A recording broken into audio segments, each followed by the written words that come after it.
नमस्कार, आप देख रहे हैं खबरों का डबल डोज 1 और 11। आपके साथ हूं मैं नेहा बाथर। नमस्कार, मैं हूं आपके साथ नवजोत रंधावा। सबसे पहले बड़ी खबर आपको बता दें, भारत के जांबाज फाइटर पायलट अभिनंदन को लेकर पाकिस्तान का चेहरा अब सामने आया। पाकिस्तानी नेताओं ने कबूला है कि उसे भारत से हमले का डर था और उसे अभिनंदन को रिहा करना पड़ा।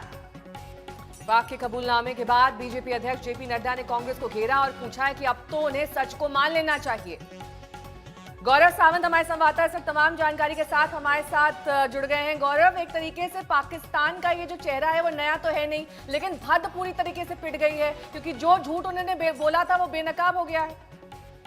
आपने बिल्कुल सही कहा नेहा, भारत तो हमेशा से सच्चाई जानता था, लेकिन पाकिस्तान और पाकिस्तान के प्रधानमंत्री इमरान खान जो पहले दावा कर रहे थे कि विंग कमांडर अभिनंदन को छोड़ा गया ताकि दोनों देशों के बीच जो कटुता है उसमें कमी आए, अब सच्चाई सामने आ गई है। वो भी पाकिस्तान की संसद में, जहां अयाज सादिक और ख्वाजा आसिफ वहां के पूर्व रक्षा मंत्री है और ख्वाजा आसिफ वहां के पूर्व स्पीकर है और दोनों मेंबर ऑफ नेशनल असेंबली है, और दोनों ने साफ कर दिया कि पाकिस्तान को डर था कि भारत रात के 9 बजे हमला कर देगा। और पाकिस्तान के सेना अध्यक्ष के पैर थर थर कांप रहे थे जब वो वहां संसद में पहुंचे और उन्होंने कहा अभिनंदन को रिहा कर देने की जरूरत है। और इमरान खान तो उस मीटिंग में पहुंचे ही नहीं।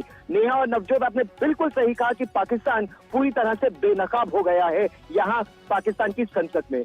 और इस बीच बड़ी बात देखिए गौरव ये भी कि जिस तरीके से जेपी नड्डा ने ये कहा कि अब कम से कम कांग्रेस इस बात को लेकर समझेगी, क्योंकि जिस तरीके से सियासत इसको लेकर लगातार हुई थी, सीधे अब कांग्रेस के लिए भी जवाब।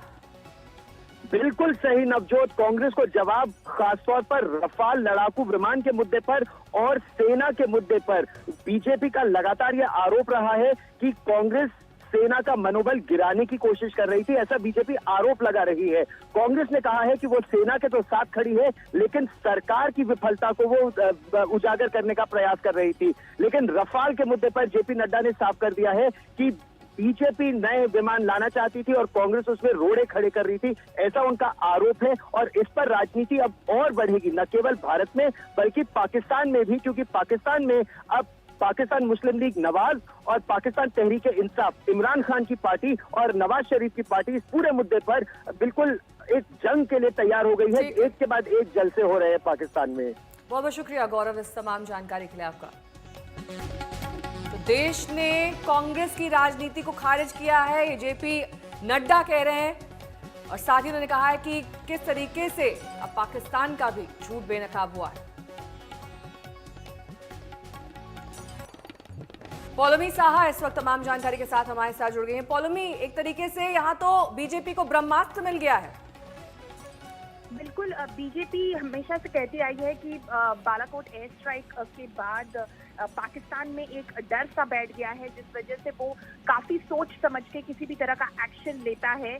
और अब जो ये वीडियो सामने आया है पाकिस्तान से ही, जहां पर उनके फॉरेन मिनिस्टर, पुराने फॉरेन मिनिस्टर जो है ख्वाजा आसिफ, उन्होंने कहा है कि ऑपोजिशन लीडर्स को, शाह महमूद कुरैशी जो अभी विदेश मंत्री हैं, उन्होंने कहा था कि अगर 9 बजे तक हमने लौटा नहीं दिया अभिनंदन को तो फिर पाकिस्तान तो ठीक है, आपके पास लौटेंगे। संबित पात्रा हमारे साथ जुड़ गए हैं, बीजेपी प्रवक्ता हैं।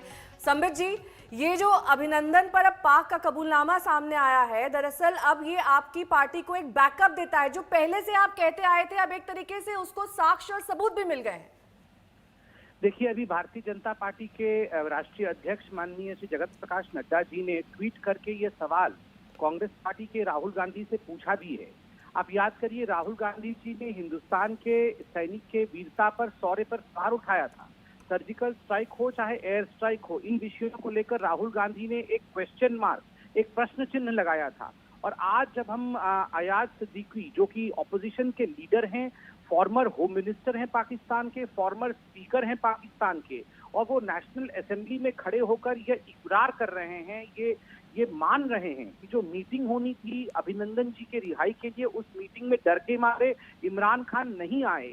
और जो फॉरेन मिनिस्टर थे उन्होंने कहा तुरंत रिहा कर दिया जाए, क्योंकि उनके जो चीफ ऑफ आर्मी स्टाफ थे बाजवा जी के तो पैर कांप रहे थे, उनके माथे पर पसीना आ गया था, और अगर छोड़ा ना जाए अभिनंदन जी को तो कहीं ना कहीं 9 बजे तक इंडिया अटैक कर देगी। ये दिखाता है कि इंडिया आज 56 इंच के सीने के साथ आगे बढ़ रहा है। ठीक है, बहुत बहुत कहता शुक्रिया है कि संबित जी कहीं हमारे साथ जुड़ने के लिए। तो बीजेपी के अध्यक्ष जेपी नड्डा ने भी कहा कि कांग्रेस को यहां पर करारा जवाब मिला है। वक्त हो गया है शतक आज तक का।